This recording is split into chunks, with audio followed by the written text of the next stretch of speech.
রাজি হয়ে গেল। আমার ভাইয়েরা লক্ষ্য করুন, বইয়ের কথা যদি মানার দরকার, ঠিক আছে, সবসময় বইয়ের বুদ্ধি নিয়ে চললে কিন্তু বিপদ আছে, যেটা বলেন ঠিক কিনা? বিপদ আছে না নাই? আছে। আরে ভাই, কথায় কথা বেড়ে যায়, সময় কিন্তু কম, পেস লাগাই দিচ্ছি আমি, এসব সিস্টেম করতে পারতেছি মানে কেমনে কীভাবে বলবো, সময় কম তো। যাই হোক মোহতারাম হাজিরিন, লক্ষ্য করুন, খেয়াল করুন। এখন একটা উদাহরণ দেয়, একটা গল্প বলি ছোট্ট কইরা, খেয়াল করেন, ছোট্ট করে একটা কিচ্ছা বলি, খেয়াল করুন। একজন বাদশাহ, ওনার কাছে একজন জেলে মাছ নিয়ে গেল। কি নিয়ে গেছে? মাছ চিনেননি? ও মা, মাছ রেগুলার খাইয়া মাছ চিনেন না? মাছ চিনেননি? মাতই না দেখি, চিনেননি মাছ? মাছ বড় সুন্দর একটা মাছ, যেন চকচক করতেছে, তো সুন্দর মাছ, খুব সুন্দর মাছ নিয়া বাদশার দরবারে নিয়া। আর দুনিয়া তামশি আলাল ফাম, ফামের উপরে দুনিয়া চলে। দেখবেন ফার্ম দিলে মানুষ ফুল্লা যায়, অনেক খুশি, যেটা বলেন ঠিক কিনা? আপনি তার এই গুণ আছে বা নাই, যদি ফার্ম দেন দেখবেন সে একদম ফুল্লা কিন্তু কলা গাছের মতো হয়ে গেছে, যেটা বলেন ঠিক কিনা? এখন সে গিয়া বাদশার মন পাওয়ার জন্য বলতেছে, যাবো না, আমি এই মাছটা আনলাম, দেখি বড় সুন্দর মাছ, আমি চিন্তা করলাম এই মাছ খাওয়ার যোগ্য একমাত্র আপনি, এই এলাকার মধ্যে এই মাছ খাওয়ার যোগ্যতা আর কারো নাই, এই মাছ খাওয়ার যোগ্য একমাত্র আপনি, এই জন্য আমি আপনার কাছে নিয়ে আসলাম। আপনি টাকা দেন বা না দেন এটা ভিন্ন কথা, এই মাছটা আমি আপনাকে দিতে চাই। যেই মুহূর্তে বাদশাহ তার প্রশংসা শোনার পরে ওই মুহূর্তে পিএসকে ডাক দিয়ে বলতেছে, হ্যাঁ পিএস, এই মাছের দাম কত? 300 টাকা। কয় টাকা? 300 টাকা। বাদশার যেই প্রশংসা করছে, বাদশাহ খুশি কইতাছে, বলতেছে যে পিএস, তাকে 3000 টাকা দিয়া দে। কয় হাজার টাকা? 3000 টাকা দিয়া দে। এই কথা শুন না, বউয়ের মেজাজ গরম হয়ে গেছে গা, বউয়ের মেজাজ কি গরম হয়ে গেছে গা। বউ কইতাছে 300 টাকার মাছ আপনি 3000 টাকা, এইরকম যদি আপনি আপনার সম্পদ যদি বিলাইতে থাকেন, আপনি বাদশা একদিন ফকির হয়ে যাবেন গা, যেটা বলেন ঠিক কিনা? কারণ বেহিসাবে খরচ করলে বাদশার বলে না যে দোনো বান্দারও খোলা না, ফকির হয়ে যাবে। আমার ভাইয়েরা, এখন বাদশা বলতেছে যে তুমি বলতেছো ফেরত দিব, কেমনে ফেরত দিব? ফেরত দেওয়া তো সম্ভব না, কারণ আমি তো বাদশা মানুষ, আমার একটা ওয়াইট আছে, ওজন আছে, ঠিক কিনা, সম্মান আছে। স্ত্রী বলতেছে যদি আপনি ফেরত না দেন তাহলে আমি চলে যাব। বললাম মহাবিপদের মধ্যে। এখন স্ত্রী বলতেছে আমি একটা বুদ্ধি দেয়, আমার বুদ্ধি যদি আপনি মানেন শুনেন, তাহলে আপনি মাছটাও ফেরত দিতে পারবেন, টাকাও ফেরত পাইবেন। মাছটাও কি ফেরত দিতে পারবেন, টাকাও ফেরত পাইবেন। ঠিক আছে, যদি এমন হয় তাহলে বুদ্ধি দাও, সমস্যা নেই, কি বুদ্ধি বলো? বলতেছে যাবো না। আপনি তাকে বলবেন যে এদিকে আয়, শোন, তোর এই মাছটা এটা পুরুষ না মহিলা, বেডা না বেডি, মহিলা না পুরুষ জানতে চায়। যদি বলে যে পুরুষ, তাহলে আপনি বলবেন যে আমার বউ, আমার স্ত্রী পুরুষ মাছ খায় না। যদি বলে এই মাছটা মহিলা, তাহলে বলবেন যে আমার স্ত্রী মহিলা মাছ খায় না, এটা মাছ না কিনার ফোন দিয়েছিল, বলেন ঠিক কিনা? বাদশা ডাকলে এদিকে আয়। জি যাবো না, কি ব্যাপার?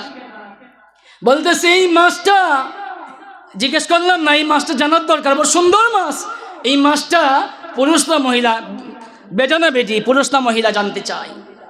এখন মাছটা বাদশা কিনলেন, টাকাও দিয়া দিলেন। এখন এরপরের কাজ কি? এটা উনি কাটবেন, রান্না করে খাবেন, ঠিক কিনা? এই মুহূর্তে ডাক দিয়ে আবার জিজ্ঞাসা করতেছেন, পেশাদু প্রশ্ন, তাহলে বোঝা যায় এখানে মতলব বালা না খারাপ, যেটা বলেন মতলব ভালো না খারাপ? মতলব খারাপ। আমার ভাইয়েরা, এখন বাদশা তো যেই মুহূর্তে কথা বলছি, এখন সেও তো ছিল বুদ্ধিমান জেলে, ওই মাছওয়ালা বুঝতে পারছে, এই জন্য সে বুদ্ধি কইরা ওই মুহূর্তে বলতেছে, সে কিন্তু পেশটা বুঝা লাগছে, এই জন্য ওই মুহূর্তে কইতাছে যাবো না। চিন্তা করছে যদি বলি পুরুষ বা মহিলা তাহলে কোন বেশের মধ্যে পড়ি, এই জন্য সেও বুদ্ধি করে বলতেছে যাবো না, আমার এই মাছটা পুরুষও না মহিলাও না, আমার এই মাছটা হিজড়া। বলেন ঠিক আছে কিনা? যেই মুহূর্তে এই কথা বলছে, বাদশার সাথে সাথে বলতেছে, কইতাছে এই পিয়াস আরো 3000 টাকা দে। আগে দিছে কত? 3000। এখন দিছে 3000। কত হইল? 6000। এখন তো স্ত্রীর মেজাজ আরো গরম, 3000 সেন্টিমিটার গরম ছিল, এখন 6000। এখন আরো গরম না নরম? আরও বেশি গরম, স্ত্রীর মেজাজ আরও বেশি গরম হয়ে গেছে। এখন স্ত্রী বলতেছে, এখন গাঠি গুটি সবগুলো গুল করে লাইছে, একদম ব্যাগটেক রেডি। কি ব্যাপার? বলে না আমি আর থাকবো না, 3000 টাকা দিয়া তুমি মাছ কিনছো, আমি বেজার, রাজি না, খুশি না, এখন তুমি আবার 6000 টাকা দিলা, কি ব্যাপার? এটা আমার সহ্য হচ্ছে না। এখন বলতেছে কি করব? বলে তাইলে আমি আরেকটা বুদ্ধি দেই। কি আরেকটা বুদ্ধি দেই? বলে ঠিক আছে, কি বুদ্ধি? বলে আপনি যাকে যেই মুহূর্তে 6000 টাকা দিয়েছিলেন, তখন দেখলাম যে 1 টাকা, 1 দিরহাম বা 1 টাকা, 1 টাকার সিকি বা পয়সা পড়ে গেছে, সে ওই 1 টাকা সিকি বা পয়সা আবার উঠাইছে।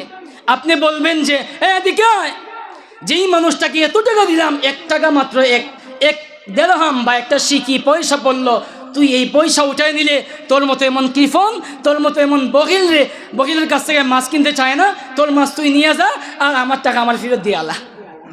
বলে বুদ্ধিটা ভালো। এই এদিকে বলতেছে, এই মাছওয়ালা, এই জেল এদিকে বলতেছে, তুই যে আমি এত টাকা দিলাম, 1 টাকা পড়ছে, তুই এই 1 টাকা তুইলা আমার তো তুই অপমান করলে, বেজ্জত করলে, তোর মাছ তুই নিয়ে যা, আমার টাকা আমার দিয়ালা, তোর মতো কিফনের কাছে আমি মাছ কিনতে চাই না। এখন তো সেও তো কম চালাক না, ওই জেলে ওই মাছওয়ালা সেও তো কম চালাক না, কেউ কেউ থেকে চালাক কম না। এখন সে বলতেছে, সাথে সাথে কানে ধরছে। কই ধরছে? কোথায় ধরছে? কানে ধরছে, কানে, খানো ধরছে, খানো, কানের মধ্যে দুইটা বলতেছে, যাবো না। আপনি আসলে বিষয়টা বুঝতে পারেন নাই, আমি কেন এই টাকা তুলছি জানেননি? যেই মুহূর্তে আমি এই টাকাটা পড়ছে, পয়সা বা সিকি পড়ছে, আমি খেয়াল করে দেখছি, লক্ষ্য করে দেখছি, এই পয়সার মধ্যে, টাকার মধ্যে, এই দিরহামের মধ্যে, টাকার মধ্যে আপনি বাদশার সম্মানিত এটা ছবি লাগানো আছে। এই জন্য সাথে সাথে আমি কানের মধ্যে দইরা আমি আমারে সম্বোধন করে বলছি, এই বাদশা সম্মান করে তো টাকা দিল, তুই এই টাকার সম্মান দিতে পারলে না, টাকা কেন পড়লো, কেনে টাকা পড়ছে, তোর শাস্তি, তুই কানে দইরা এই টাকাটা আবার উঠা। আমি এই জন্য আপনাকে সম্মান দিয়া আমি কানে দইরা এই 1 টাকার সিকি বা পয়সা আমি উঠাইছি। বাদশাহী কথা শুনে কয়, আরও 3000 টাকা দে। ঠিক আছে কিনা আমার ভাইয়েরা? এখন স্ত্রী বলতেছে যে আমি আর থাকবো না। এখন বাদশা বলতেছে, তোমার যদি মন চায় তুমি তাকো, আর না হয় তুমি চলে যাও, আমার আপত্তি নাই।